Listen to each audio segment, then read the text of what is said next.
చంద్రబాబు నాయుడు అంటారు అన్యాయం జరిగితే తాట తీస్తా. తాట నీ తాట తీసేటట్టున్నారు. చికెన్ మీద ట్యాక్స్ కాజేసి మట్టి కాజేసి తాట తీసేటట్టున్నారు. ఇప్పుడు ఈ తాటది మందు వేసుకుని చిందేసి ఆయన మీద ఇంటి మీదకి వెళ్ళి ఈడుపు గంటి శ్రీనివాస్ గారి ఇంటి మీదకి వెళ్ళి గందరగోళం చేశాడు కదా. ఆయన తాటది ఆయన తాట ఎట్లా తీస్తావు, ఈయన తాట తీస్తావు. పాపం శ్రీనివాస్ అనే ఆయన మీద దాడి చేశారు కదా, ఆయన చింతమనేని ప్రభాకర్కి వ్యతిరేకంగా మాట్లాడాడని అతని మీద తాట తీసేటటువంటి పరిస్థితులకు మీరు దిగజారిపోయి ఇవాళ ఇంత దారుణమైనటువంటి పరిస్థితులు రాష్ట్రంలో కొనసాగుతున్నాయి. దీనికి సమాధానం చెప్పాలి. పోలీస్ వ్యవస్థ సిగ్గుపడాలి. Insult to the police. Indian police, Andhra police కాకి బట్టలు వేసుకొని 3 సింహాలు పెట్టుకొని అన్యాయం జరుగుతుంటే అన్యాయం చేసిన వాడికి రక్షణగా ఉండేటటువంటి పరిస్థితుల్లోకి ఎందుకు దిగజారిపోయారో ఒక్కసారి ఆలోచించుకోవాలని మనం చేస్తున్నాం.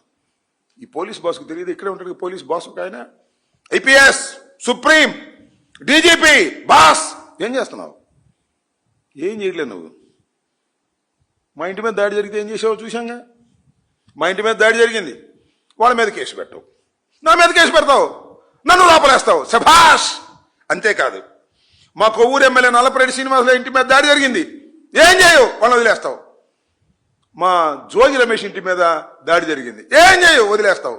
ఎక్కడికి వెళ్తుంది రాష్ట్రం? అరాచకం జరుగుతూ ఉందా లేదా? పోలీసులే సంఘ విద్రోహ శక్తులుగా వ్యవహరిస్తే ఈ రాష్ట్రం బతుకుతుందా అని అడుగుతా ఉన్నా. అచ్చోసిన ఆంబోతులాగా వదిలేశారు. కేసు పెట్టే పనే లేదు. ఇక ఎవరైనా కొట్టొచ్చు, ఎవరైనా తిట్టొచ్చు, ఎవరింటి మీద కన్నా వెళ్ళి దబాయించవచ్చు. తాగి చిందే ఆయన అధికారం కూటమి రాగానే జడ్పీటీసీ ఇంటి మీదకి వెళ్ళి దాడి చేశాడు. దెందులూరు జడ్పీటీసీ ఇంటి మీదకి వెళ్ళి. అలాగే కామిరెడ్డి నాని అని వైఎస్ఆర్సీపీ సీనియర్ నాయకుడు, ఆయన ఇల్లు తగలబెట్టారు. అలాగే భూ కబ్జాలు చేశాడు, 1 కాదు 2 కాదు. వెదవేగి సమీపంలో బీసీ నాయకుడిని చంపేశారు. ఇంత దారుణమైన కార్యక్రమాలు దెందులూరులో జరుగుతూ ఉంటే చంద్రబాబు నాయుడు గారు గుడ్డి గుర్రానికి పళ్ళు నవ్వుతున్నాడు, లేదంటే చింతమనేనికి సపోర్ట్ చేస్తున్నాడు.